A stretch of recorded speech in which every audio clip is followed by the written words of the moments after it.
So, it's no surprise that I'm a big fan of the Titanic. In fact, I would say it was my favourite moment in history. Well, thousands of people died, so not really favourite, but most you know what I mean. But it even featured in my old intro for ages and no one noticed. But today we won't be talking about the Titanic, or the movie from 1997, or A Night to Remember from 1958. Well, okay, we might mention them, but instead we'll be talking about the Nazi Titanic. This is going to be fun.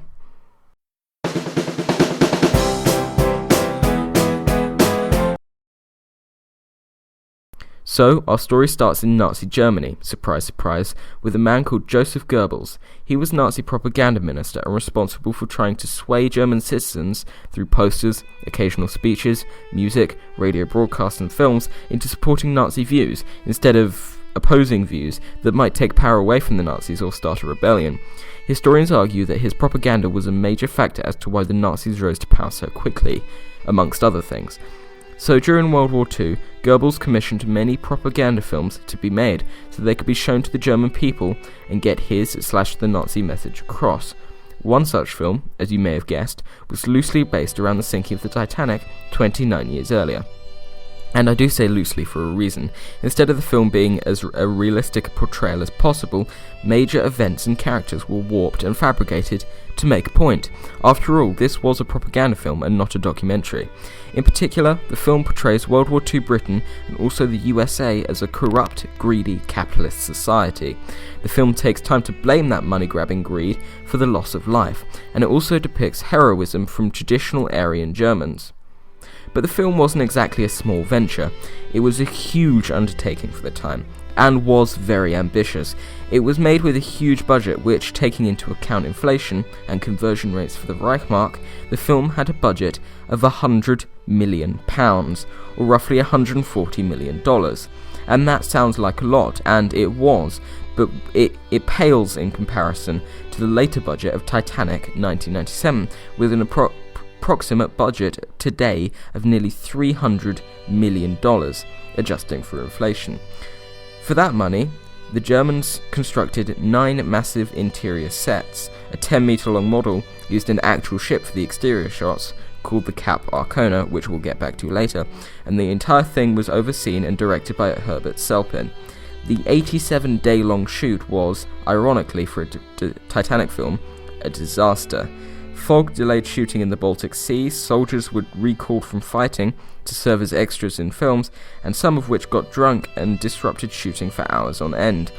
It was at the end of one of these long days that Herbert Selpin said something not so favourable about the Nazi military. He was promptly arrested and sent to jail.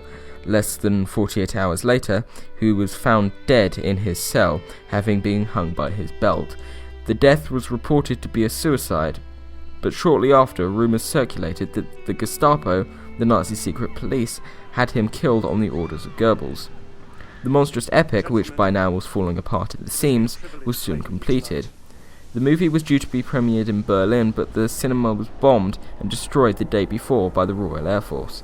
The film premiered in Paris, but the reception wasn't great. Turns out, instead of showcasing German heroism, people didn't get motivated about a story where 1,500 people drown.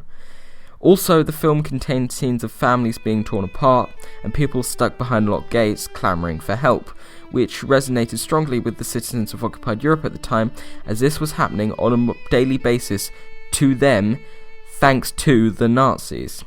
Also, modern viewers may note some slight parallels with the ongoing Holocaust at the time. As a result, the blockbuster was banned in Nazi Germany and failed to make much money at all. The film was later recovered in 1949, and here we are talking about it today. But there's still something to mention, the SS Cap Arcona, and I told you I was going to get back to it. The ship, extensively used in filming, was owned by the German army.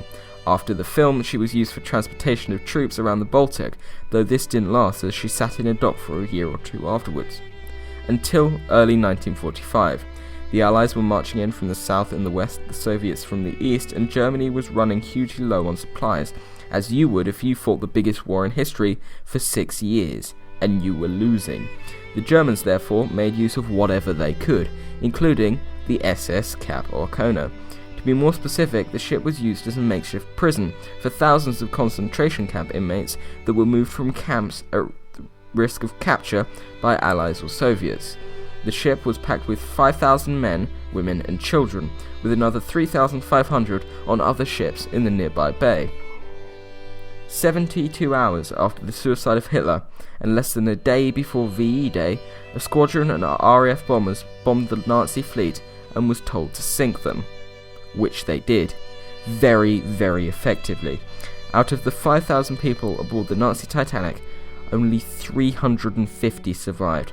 That's 4,650 deaths, or approximately 3 times more than the original Titanic.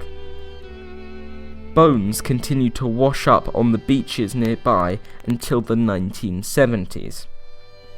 So, now you know the story of the Nazi Titanic, and I would suggest giving the film a watch if you can find a copy in your language, though the IMDb score is only 64%, so don't expect anything too fantastic.